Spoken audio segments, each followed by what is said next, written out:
Welcome to the Explainer. I'm your senior technician for today, and we're going to be putting Class AB push-pull amplifier circuits squarely on the test bench. Our goal? We're going to scientifically dissect, diagnose, and definitively debunk one of the absolute most pervasive myths in all of audio physics. So grab your schematics, because we're getting highly clinical today. Okay, let's just jump right in by challenging a really widely held assumption. Does turning down that master volume knob simply make your amp quieter without fundamentally altering the underlying physics of the waveform? Most people just assume it's a perfectly transparent gate for loudness. But as we're going to see on the bench today, that assumption completely ignores the electromechanical realities of how power stages actually operate. Because the clinical truth is, it's absolutely not linear. At low power levels, a push-pull amplifier is actually highly vulnerable to a mechanical failure right there in the circuitry. When you dial that master volume down to bedroom levels and you suddenly hear this thin, harsh, grating kind of sound, you aren't just hearing a lack of volume. You're actively exposing a measurable flaw. It's a harsh grit that is absolutely not natural musical saturation. So here's our bench test diagnostic plan for today. We'll hit number 1, the master volume myth. 2, anatomy of push-pull. 3, the zero crossing dead zone. 4, harshness, IMD versus harmonic. And finally, 5, finding the bias sweet spot. All right, section 1, the master volume myth. Let's begin our diagnostic autopsy by addressing that first critical symptom. Why exactly does an amplifier sound incredibly thin, mushy, or grating when you're just running it at those lower conversational levels? Well, because musical peaks can demand massive wattage, sometimes 50 or 100 watts, it is remarkably easy to forget that almost all of the crucial sonic information, the actual heart of the music, lives right inside the first watt. As John Shio from Benchmark Media Systems points out, at normal listening levels, your amplifier basically sits right around 1 single watt of power. And this is exactly where the phenomenon known as crossover distortion is most dominant, most visible on an oscilloscope, and quite frankly, most destructive to your audio. Moving on to section 2, anatomy of push-pull. To really understand exactly why that first watt fails so spectacularly in improperly calibrated units, we first need to examine the foundational architecture of the Class AB push-pull output stage. Take a look at the dual polarity input and output on this schematic. In a Class AB push-pull setup, it's basically a division of labor. One transistor or vacuum tube is dedicated exclusively to pushing the speaker cone outward during the positive half cycle of the waveform. Meanwhile, the other component is completely dedicated to pulling the cone inward during the negative half cycle.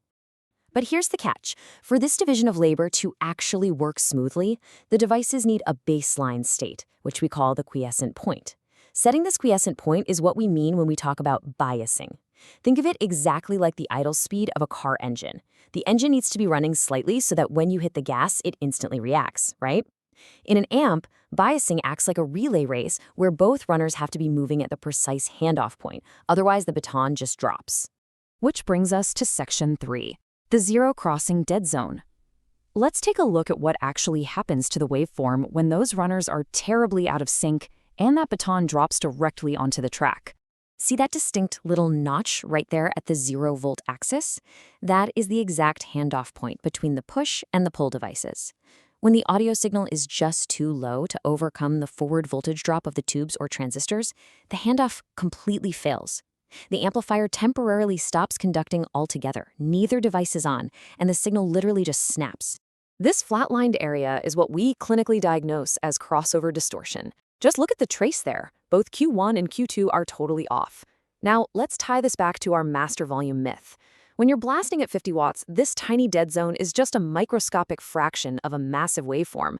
But when you dial it all the way down to that first watt, this dead zone occupies a much larger, highly intrusive percentage of the total wave. It fundamentally destroys the integrity of your low-volume tone. All right, section 4, harshness, specifically IMD versus harmonic distortion. The audible symptom of this dead zone is a very specific type of harsh grit. And what's super frustrating as a technician is hearing amateurs mistakenly identify this grating sound as tube warmth or musical overdrive. Trust me, it is neither. We really have to separate these two concepts. Driving a tube hard into natural saturation creates harmonic distortion. These are pleasing whole number overtones that actually give instruments their unique voice. But the fast, violent transients of a crossover dead zone, those create intermodulation distortion, or IMD. IMD forces frequencies to interact in a totally dissonant, unmusical way, producing sum and difference tones that literally never existed in the original instrument. Your ear immediately recognizes this metallic, mushy sound as profoundly wrong. So the big takeaway here is that this low-volume grit is definitely not a musical feature you should be chasing. It's a measurable, destructive mechanical flaw right there in the amplifier's operation. Because the dead zone happens so incredibly fast, traditional global negative feedback loops are often way too slow to correct it. In fact, they actually just stretch the error out in time by ringing. And our bench tests show this distortion peaks violently right around half a watt. Finally, Section 5. Finding the bias sweet spot. Fortunately for us, there is a cure for this mechanical failure. You don't need to buy a new amplifier, but you do need to apply a highly precise DC bias voltage to overlap the tube's conduction phases.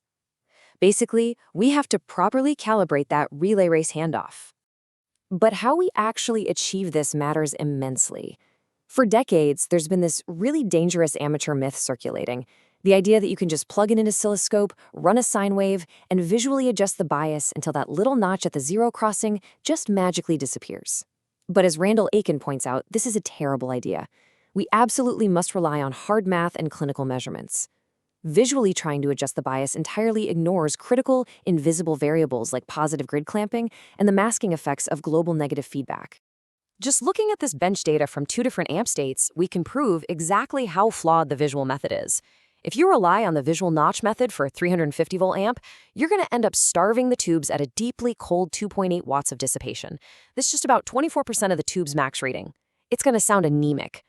Conversely, calculating a true mathematical sweet spot brings a 550-volt amp to a robust, healthy 17.9 watts.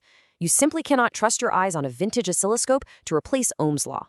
By relying on math to maintain a calibrated overlap, where the push and pull devices lightly pull against each other at idle, we hit the true Class AB sweet spot.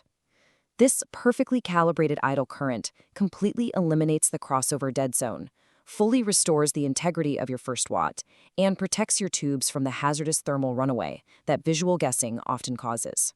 So, at the end of the day, the physics of tone dictate that volume and fidelity are intricately linked by the mechanics of the circuit itself. The next time you dial back your master volume to bedroom levels and suddenly lose all your sonic depth, you'll know you aren't just losing loudness. You're experiencing the uncompromising physics of intermodulation crossover distortion. Ask yourself, is your amp truly giving you the magic of tubes, or is it just failing to hand off? Thank you for joining me on the test bench for this explainer. Keep your biases calculated and keep your first watt clean.